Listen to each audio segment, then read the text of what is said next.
there. Welcome to the show today. I have a special guest with me. Her name is LaWanda Thomas with Fierce Productions. Welcome, LaWanda. Thank you, Ina. Thank you I for have having me. her here on my show today because this is a special woman. She has put together a play about HIV, which was awesome. Thank you for giving me tickets to come and see that play. Oh, I was so happy to have you there. It was wonderful. Now, LaWanda, what gave you the idea to actually put this play on?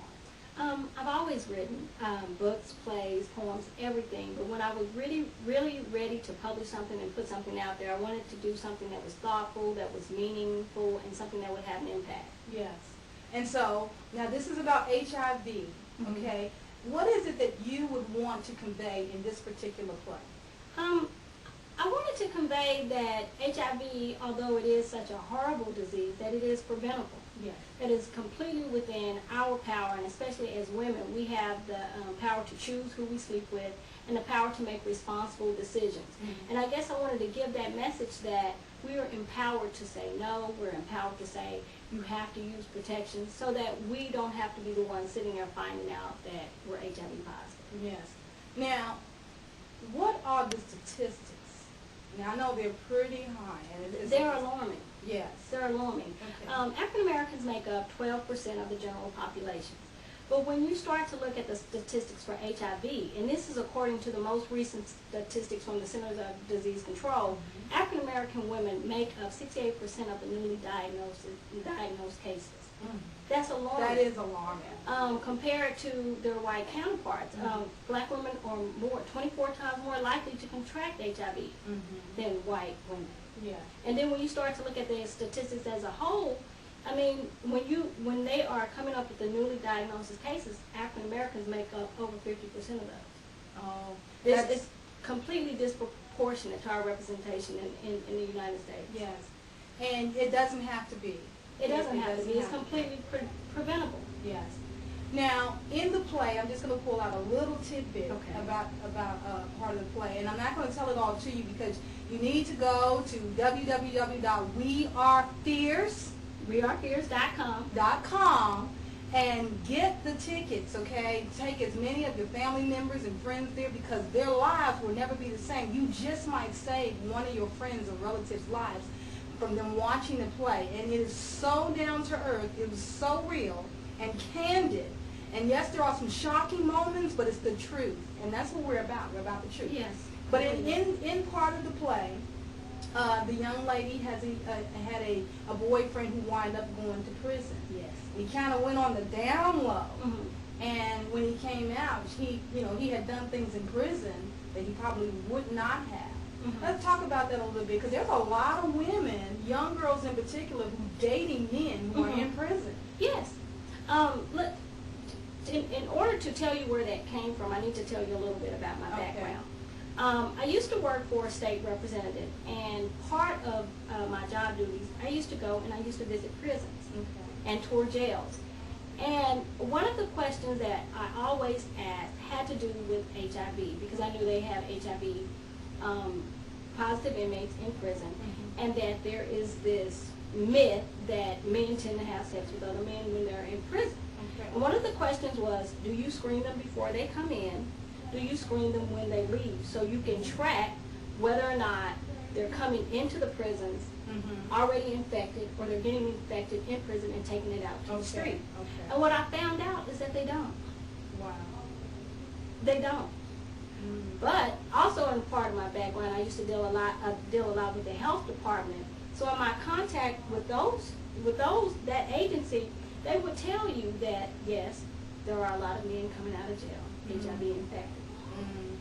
And that's an alarming number because you still have these women waiting on men who are coming out of prison, and then they go and have sexual relations with them. Yeah, and part I don't want to give too much of the play away, but part of having that in there is that our concept of what it means to be gay or homosexual is very much tied to someone's gender identity. Yeah.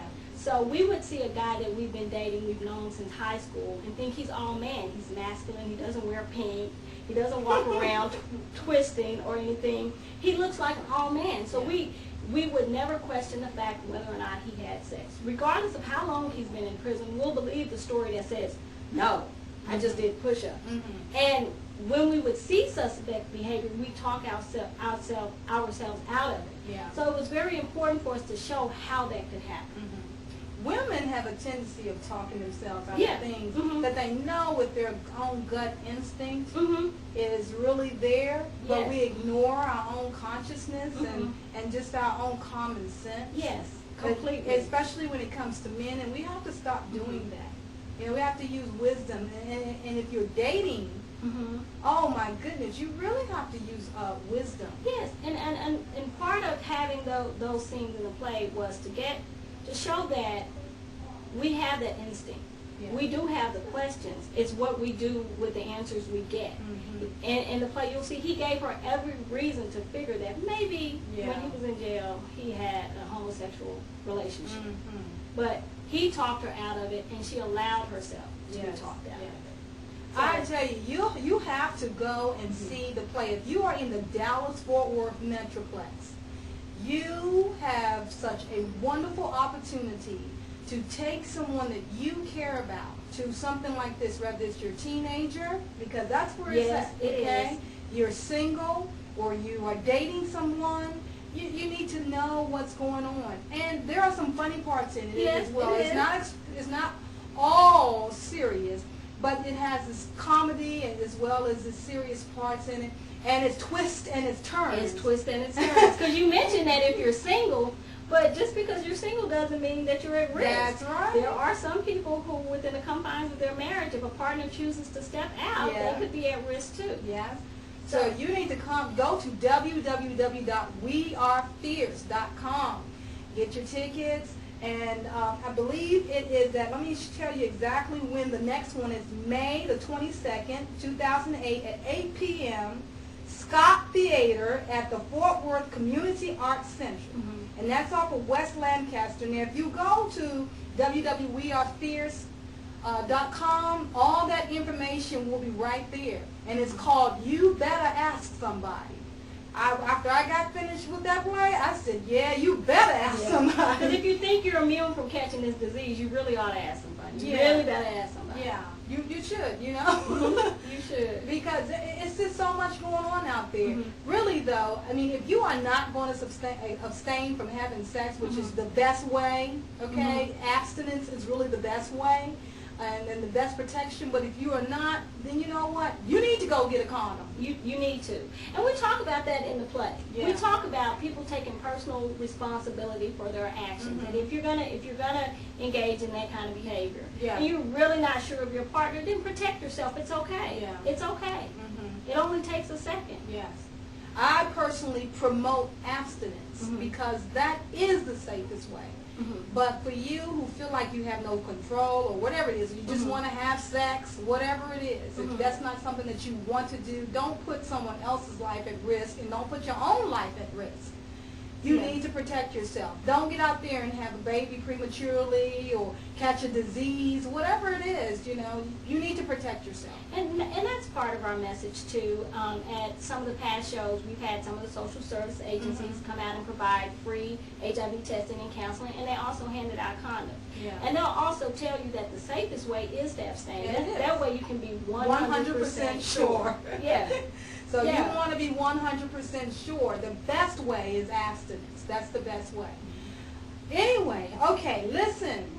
We're going to catch back up with you in another show, part 2, because I want her to get a little bit more into the HIV and really what's going on in the African American community. This is information you need to know about. But reach her again. This is LaWanda Thomas with Fierce Production at www.wearefierce.com. And you can reach me, Ina, at www.theinashow.com. Now, listen, come back, visit us again, and I look forward to talking with you soon.